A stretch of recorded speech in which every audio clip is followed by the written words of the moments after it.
Marcharemos no sul e no norte, ninguém pode esta marcha deter. Pois se nós não tememos a morte, a quem é que nós vamos temer?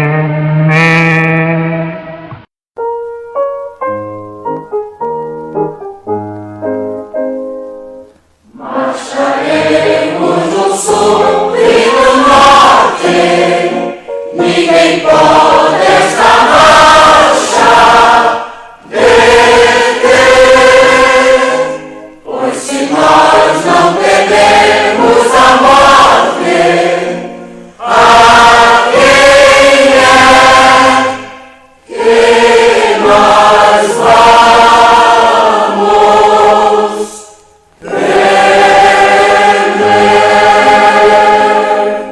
marcharemos no sul e no norte, ninguém pode esta marcha deter. Pois se nós não tememos a morte, a quem é que nós vamos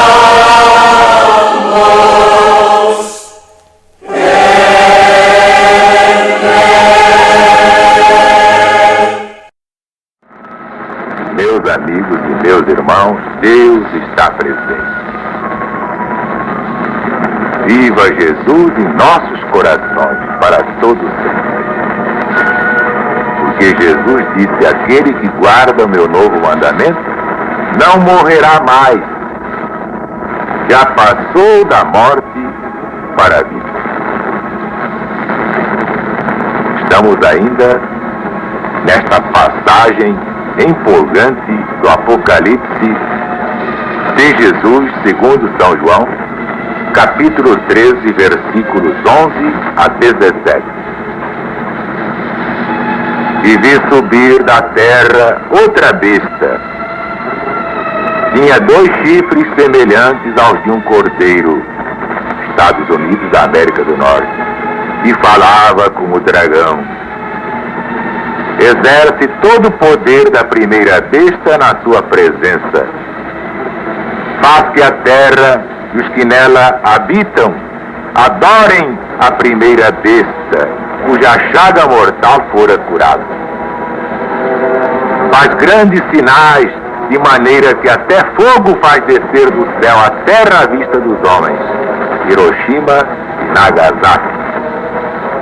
E engana os que habitam na terra, com sinais que lhe foi permitido que fizesse em presença da besta, dizendo aos que habitam na terra que fizessem imagem à besta, que recebeu a ferida da espada e entretanto vivia.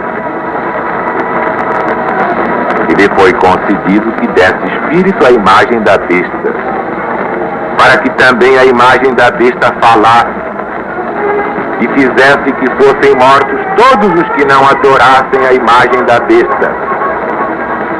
E faz que a todos, pequenos e grandes, ricos e pobres, livres e servos, que seja posto um sinal na sua mão direita ou na sua testa, para que ninguém possa comprar ou vender, senão aquele que tiver o sinal, ou nome da besta, ou número do seu nome. Vamos recapitular. Perguntávamos ontem: o que é que constitui, afinal, o sinal da besta? E a resposta é simplesmente esta: o sinal da besta é a mudança que a besta tentou fazer na lei de Deus. Ou haverá alguma coisa mais importante que a lei de Deus? Vejamos agora que mudança foi essa. Pela lei de Deus, queremos significar a lei moral, a única no universo de obrigatoriedade imutável, perpétua, A lei de que Webster diz, definindo o termo segundo o sentido em que é quase universalmente usado pelo cristianismo. A lei moral está contida sumariamente no Decálogo, escrito pelo dedo de Deus em 2 tábuas de pedra e entregue a Moisés no Monte Sinai.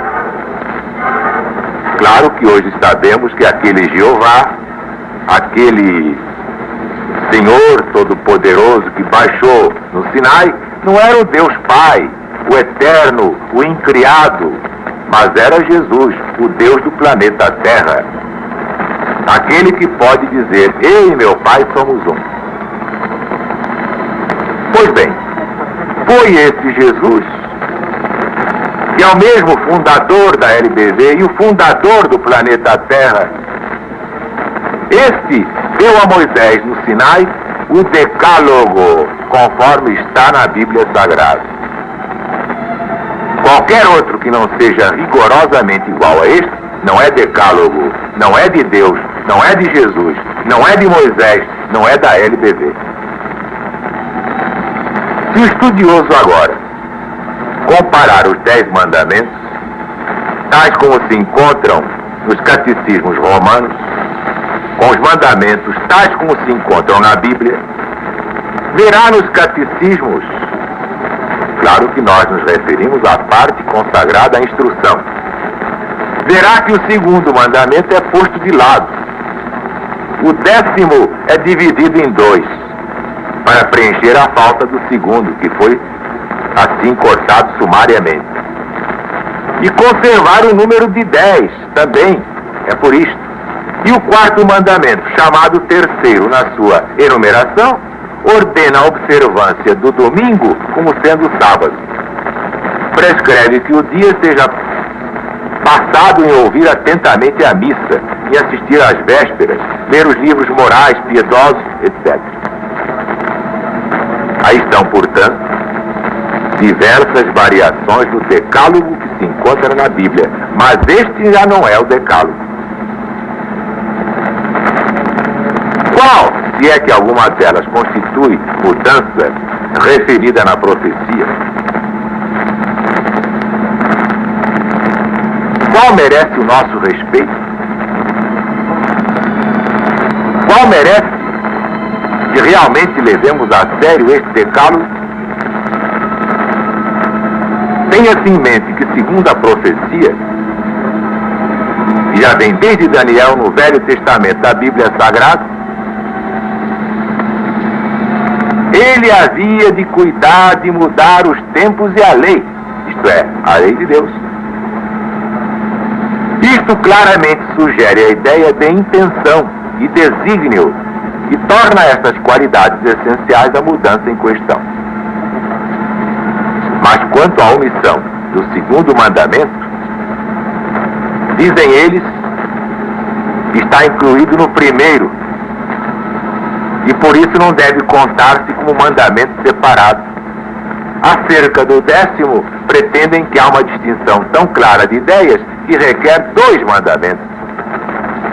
E assim fazem do não cobiçar a mulher do próximo o 9º mandamento, quando não é. E fazem do não cobiçar os seus bens o 10º mandamento. Em tudo isto, pretendem apresentar os mandamentos exatamente como Deus queria que eles se compreendessem.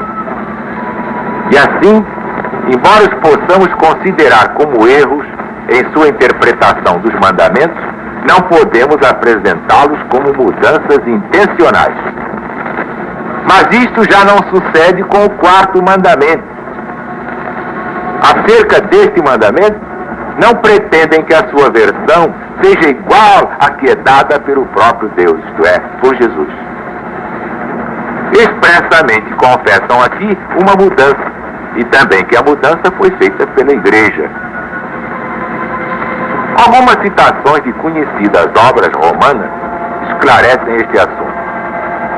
Claro que, para rebater todas as razões apontadas contra as alterações do decálogo. Vejamos. A palavra de Deus ordena que o 7º dia seja o sábado do Senhor e seja santificado. Vós, sem qualquer preceito das Escrituras, o mudais para o primeiro dia da semana, apenas autorizados por vossa tradição oral ou apostólica. Diversos puritanos ingleses opõem contra este ponto que a observância do primeiro dia se prova pelas Sagradas Escrituras, onde é chamado o primeiro dia da semana. Citam Atos dos Apóstolos, capítulo 20, versículo 7, 1 aos Coríntios, São Paulo, 16, versículo 2, e este Apocalipse, versículo 1, capítulo 1, versículo 10. Não fiaram um belo fio ao citar estas passagens bíblicas? Se não apresentássemos melhores para o purgatório e orações pelos mortos, invocação dos santos e outras doutrinas semelhantes, teriam boa razão com efeito para se rirem de nós. Porque, afinal, onde é que está escrito que os dias em que estas reuniões se realizaram eram sábados? Ou então, onde está ordenado que deviam ser sempre observados? Ou, em suma, onde está decretado que a observância do primeiro dia aboliria a santificação do sétimo dia que Deus ordenou que para sempre fosse santificado? Na verdade, nada disto está expresso na escrita palavra de Deus. E esse é o nosso roteiro, não há outro, só inventando. E o próprio Jesus adverte: aqueles que negam qualquer valor ao Velho Testamento. A Escritura não pode falhar. Falham aqueles que não a sabem interpretar. Portanto, é válido o Velho Testamento e a validez é dada pelo próprio Jesus. Está no Evangelho de São João para quem queira verificar. Mas vamos seguir. No Catecismo da Religião Cristã, eu estou sempre traduzindo para não parecer pedanteria, falar aqui em inglês, em francês, em latim, em alemão, em grego, então melhor ir logo direto no português, é o idioma nacional, e o português já naturalmente temperado a brasileiro. Pois bem, nesta obra, Catecismo da Religião Cristã, de Kennan, um autor famoso, na página 206, sobre este assunto, quarto mandamento, encontramos estas perguntas e respostas. O que é que ordena o Senhor Deus por este mandamento? Ordena que santifiquemos de maneira especial este dia em que Ele repousou do trabalho da criação. Qual é esse dia de repouso? O sétimo dia da semana ou sábado, porque Ele empregou 6 dias na criação e repousou no sétimo. Gênesis de Moisés, capítulo 2, versículo 2. São Paulo aos Hebreus, capítulo 4, versículo 1. Claro que 6 dias da criação são 6 períodos. 6 períodos, como nós vamos ver. Adiante. Deve então santificar-se o sábado para obedecer à ordenação de Deus? Durante a velha lei, é a resposta. O sábado era o dia santificado. Mas a Santa Madre Igreja, instituída por Nosso Senhor Jesus Cristo, absolutamente não foi, e dirigida pelo Espírito de Deus, substituiu o sábado pelo domingo, de sorte que agora santificamos o primeiro e não o sétimo dia. O domingo significa, e é agora, o dia do Senhor. Estão vendo bem? Vamos a um outro livro. Nas Instruções da Doutrina Católica, de J.P. Kennedy, página 202, lemos o seguinte. Pergunta: que garantia temos de que a guarda do domingo é preferível à do antigo sábado? Resposta: temos a seu favor a autoridade da Santa Igreja Católica e da tradição oral e apostólica. Outra pergunta: ordena, em alguma parte, a Bíblia Sagrada que se guarde o domingo em vez do sábado? A resposta: a Escritura nos ordena que ouçamos a Igreja. que retenhamos as tradições dos apóstolos. Mas as Escrituras não mencionam, em particular, esta mudança do sábado. Entenderam bem?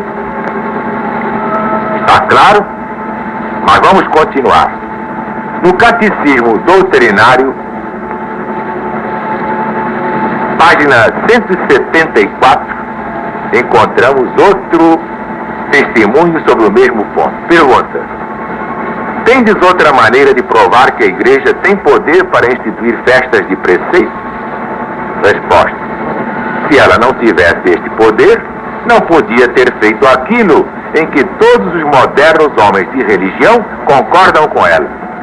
Não podia ter substituído a observância do sábado, como Deus determinou, pela observância do domingo, o primeiro dia, para o qual não há nenhuma autoridade bíblica ou escriturística. Entenderam bem? Ainda na doutrina cristã, página 58, encontramos isto. Pergunta: como provais que a Igreja tem poder para ordenar festas e dias santos? Resposta: pelo próprio ato de mudar o sábado para domingo sem pedir licença a Deus, que os protestantes admitiram. Portanto, insensatamente se contradizem, guardando rigorosamente o domingo, ao mesmo tempo que violam quase todas as outras festas ordenadas pela mesma Igreja Católica Romana.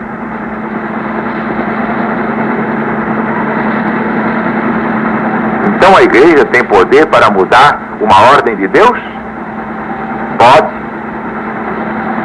Ela prova isto guardando o domingo, em vez do sábado, como ordenou Deus no Velho Testamento. Finalmente, Lockhart, de Oxford, no Mirror de Toronto, católico, apresentou o seguinte desafio a todos os protestantes da Irlanda. Desafio tão aplicável ao nosso país como aquele. Dizer: desafio solenemente os protestantes da Irlanda que provem por textos claros da Bíblia Sagrada estas questões acerca das obrigações do sábado cristão. Primeiro, que os cristãos podem trabalhar no sábado, o antigo sétimo dia. Segundo, que são obrigados a santificar o primeiro dia da semana, ou seja, o domingo. Terceiro, que não são obrigados a santificar também o sétimo dia. Isto é o que o poder papal pretende ter feito acerca do quarto mandamento. Os católicos claramente reconhecem que não há autoridade bíblica ou escriturística para a mudança que fizeram, mas que ela se baseia unicamente na autoridade do Papa.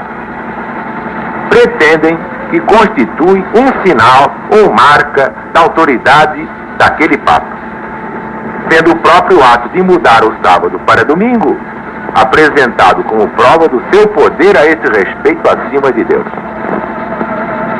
Para mais testemunhos sobre este ponto, basta o livro que se intitula A Troca ou Mudança do Sábado, no qual se encontram extratos de escritores católicos refutando os argumentos geralmente aduzidos para provar a observância do domingo e mostrando que a única autoridade é da Igreja Católica Romana, que a recebeu diretamente de Deus.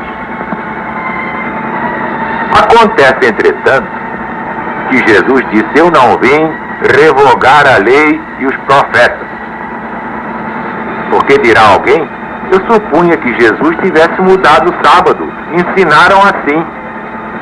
Uma grande maioria supõe assim, pensa assim. E era natural que pensasse, que supusesse, porque assim lhe foi ensinado. E há passagens em que Jesus diz: o Senhor é Senhor também do sábado. Mas Jesus não revogou o sábado. Muita gente se engana. Jesus condenava os exageros farisaicos no cumprimento da lei de guardar o sábado, não permitindo nem fazer caridade no sábado. E Jesus fazia caridade no sábado. Então ele condenou o exagero, mas não revogou o sábado. Aí está o engano de todos. Conquanto não tenhamos palavras de condenação contra quem quer que seja, desejaríamos que compreendessem que esse é um dos erros maiores da chamada cristandade, que ainda não existe. Porque ainda não houve cristianismo na face da terra. Só haverá cristianismo quando houver a entronização do novo mandamento de Jesus nos corações humanos. Cristianismo com ódio, com perseguição religiosa, como fazem contra a LBV, contra mim, não é, nunca foi, nunca será cristianismo. Cristianismo é amor. Fora do cristianismo eu nada entendo. Desejamos, portanto, lembrar a essas pessoas que pensavam que Jesus tinha revogado o sábado, que, segundo a profecia, a única mudança jamais efetuada na lei de Deus devia ser feita pela ponta pequena de Daniel. Isto está no profeta Daniel, capítulo 7, no Velho Testamento da Bíblia Sagrada. O homem do pecado de São Paulo apóstolo, segundo aos Tessalonicenses, capítulo 2. Pois bem, a única mudança mesmo feita na lei de Deus foi esta mudança do sábado pela besta. Ora, se o Cristo fizesse esta mudança, então desempenharia o papel do poder blasfemo de que falou o profeta Daniel, de que falou o apóstolo São Paulo. Conclusão suficientemente odiosa e nojenta para afastar qualquer cristão do ponto de vista que leva a este absurdo. Não, Jesus não autorizou esta mudança, ele apenas exagerava na condenação aos exageros do sábado. Combatiam o exagero com outro exagero. Os fariseus levavam tão a sério o sábado que não se podia nem salvar uma ovelha ou uma pessoa que se estivesse afogando. Não, Jesus condenou os exageros da observância do sábado, mas não revogou o sábado. Não viria a revogar a lei do Pai eterno, porque Deus lhe deu o decálogo para que o desse a Moisés. Portanto, aí está o sinal da besta. Quem mais se identificou com esse sinal? A besta de duas pontas, Estados Unidos da América do Norte. Meus amigos, meus irmãos, este assunto é fascinante.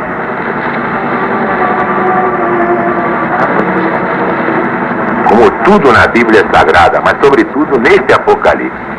Isto aqui é quase mata virgem. O que há sobre Apocalipse é muito pouco. E o que há mesmo de bom é quase nada.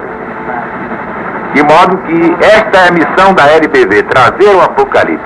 Vocês já imaginaram quando eu der tudo? Eu não estou dando tudo. Estou dando assim, digamos, 50%. Mas quando a LBV revelar o que vem lá, vai ser o maior espanto da atualidade. Que os dias estão contadinhos. Os tiranos deste mundo, principalmente os da religião, estão também com seus dias contados. Vamos deixar de brincadeira. Chegou a hora de encarar a sério esta mensagem, porque conta o que vem lá. E só há uma forma de nos precavermos contra o que vem lá. É sabermos o que vem lá.